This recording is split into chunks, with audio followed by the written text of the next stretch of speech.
Speaker. Terima kasih. Saya turut ingin menyertai perbahasan rang undang-undang pengangkutan jalan pindaan 2020 ini. Dan sekiranya kita lihat kembali kepada sejarah pelaksanaan langkah-langkah keselamatan jalan raya, banyak langkah telah dijalankan sebelum ini.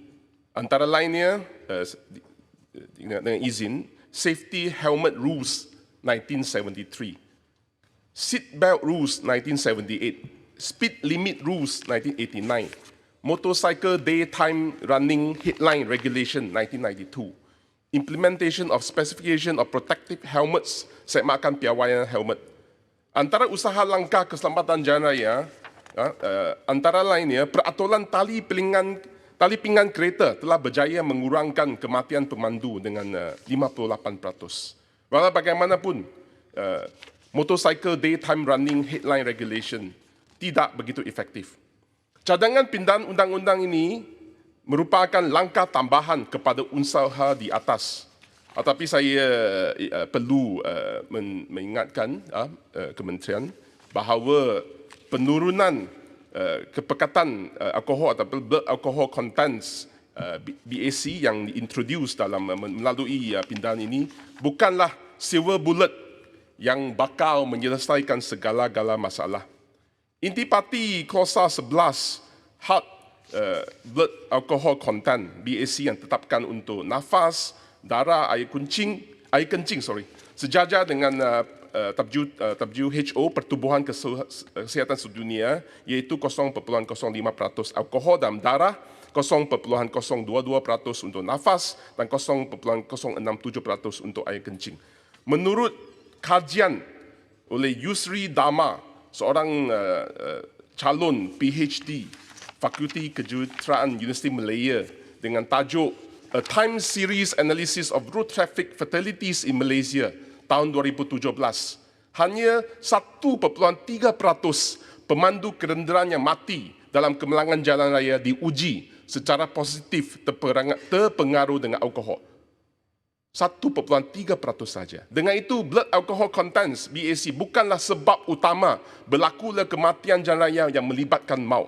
Tuan Speaker, persoalan saya sama ada sebelum ini ada Road Safety Plan 2014 sampai 2020 yang mempunyai sasaran mengurangkan kematian jalan raya telah mencapai objektifnya. Terdapat banyak faktor yang menyebabkan kemalangan jalan raya dan kebanyakan mangsa jalan raya adalah penunggang motosikal. Dan menurut kajian, julat umur yang mengalami kematian jalan raya yang tinggi ialah golongan remaja antara umur 16 sampai 25 tahun. Lokasi yang merekodkan kematian jalan raya tertinggi adalah di Lebuhraya Highway. Kalau kita lihat highway di negara kita, sama ada Lebuhraya Federal Highway, Butterworth Kulim, Kesas Highway, Jalan Sultan, Jambatan Sultan Abdul Halim, Muassasah Pulau Pinang dan beberapa lagi. Dan saya rasa rekap bentuk jalan raya dengan motorcycle lane secara spesifik boleh mengurangkan kadar kemalangan jalan raya.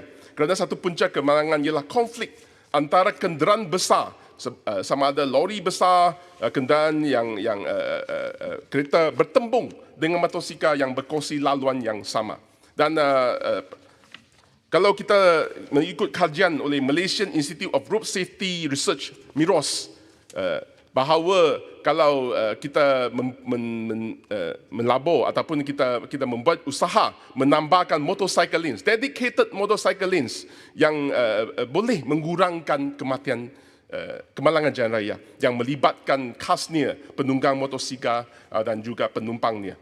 Dan saya rasa perkara ini perlu diberi perhatian bahawa 1.3% sahaja pengaruh alkohol. Yang lain-lain, kalau kita ingat bahawa dengan introduce bil ini, dia hanya boleh menambahkan kebaikan penyelesaian sedikit saja dan bukan boleh menyelesaikan segala masalah yang kemalangan maut yang pada hari ini. Dan begitu juga saya ingin menimbulkan konsep kenderaan micromobility yang diperkenalkan dalam Klausa 2B RUU pindaan ini yang merujukkan kepada kenderaan yang berkelajuan maksimum 50 km sejam. Antara senarai kenderaan micromobility yang wujud buat masa ini termasuk bicycle, beca, tricycle berkayu bicycle elektrik, e-scooter, segway, bicycle lanjak. Saya berpandangan bahawa untuk kategori micromobility tentu, kalau sebaiknya boleh digalakkan kawasan khas untuk melindungi pengguna tersebut daripada berkonflik dengan kenderaan besar seperti lori besar dan kereta. Kita perlu melindungi khasnya golongan muda daripada potensi kemalangan yang tentu akan berlaku sekiranya tiada kawalan dari pihak berkuasa. Mohon celah, Ya. Bukit Bendera. Terima Silakan, kasih, silakan. Bukit Bendera. Berkenaan dengan kenderaan micromobility ini pertama kali tafsiran telah diberikan untuk kenderaan micromobility yang merangkumi bicycle elektrik dan sebagainya. Jadi dalam hal ini adakah Kementerian Pengangkutan akan melakukan pengawalan dari segi pelesinan untuk pemandu ataupun pelesinan untuk kenderaan tersebut? Mohon pandangan Bukit Bendera sikit. Ya, terima kasih kepada kawan saya. Dan saya apabila melihat akta ini, undang-undang ini tidak disebutkan dengan jelas. Tetapi kalau saya boleh merujuk kepada akta satu undang-undang di Singapura, Active Mobility Bill, yang regulate personal mobility devices.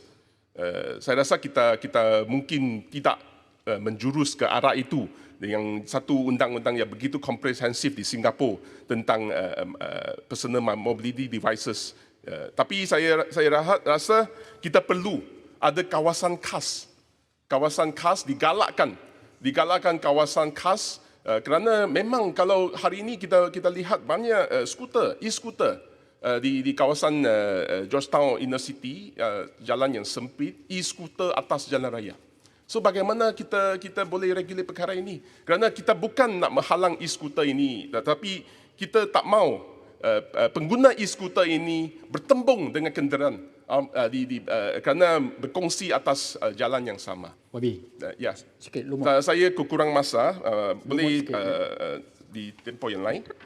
Dan seperti saya kata tadi, saya bukan saja kita perlu MOT perlu melihat kepada usaha penambahbaikan terhadap pengangkutan awam seperti bas, LRT dan sebagainya. Kerana apabila pengangkutan awam yang bagus akan mengurangkan penggunaan kenderaan persendirian.